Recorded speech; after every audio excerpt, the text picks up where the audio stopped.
सोलापूरच्या राजकारणात एक मोठी बातमी समोर आली आहे। शरदचंद्र पवार राष्ट्रवादी पक्षाला धक्का देणारी ही बातमी असून सोलापूरचे शहराध्यक्ष सुधीर खरटमल यांनी आपल्या शहराध्यक्षपदाचा राजीनामा पक्षाचे प्रदेशाध्यक्ष जयंत पाटील यांना पाठवला आहे। तसेच त्यांनी त्यांचे मित्र माजी महापौर महेश कोठे यांनाही हा राजीनामा दिला असून कोठे यांनी हा माझा राजीनामा पक्षापर्यंत पोहोच करावा असे त्यांनी म्हटले आहे। राज्यामध्ये राष्ट्रवादी काँग्रेसमध्ये 2 गट पडल्यानंतर पहिल्यांदा शरदचंद्र राष्ट्रवादी काँग्रेस पक्षाच्या शहराध्यक्षपदी सुधीर खरटमल यांची निवड करण्यात आली। यामागे महेश कोठे यांचा मोठा वाटा होता। मधल्या काळात या दोन्ही नेत्यांनी एकत्रित काम केले। नुकत्याच झालेल्या लोकसभा निवडणुकीत महेश कोठे आणि सुधीर खरटमल यांनी काँग्रेसच्या विजयात वाटा उचलला, परंतु नंतर माशी कुठे शिंकली माहीत नाही।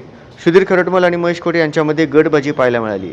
दरम्यानच्या काळात महेश कोठे हे उत्तरमधून राष्ट्रवादी काँग्रेसच्या वतीनं आपली तयारी करत होते, पण खरटमल यांच्याकडून सहकार्य मिळत नसल्याने कोठे यांच्या कार्यकर्त्यांनी नाराज होऊन महेश कोठे यांना राष्ट्रवादी सोडून शहर मध्यमधून शिवसेनेकडून निवडणूक लढवण्याची ऑफर देण्यात आली।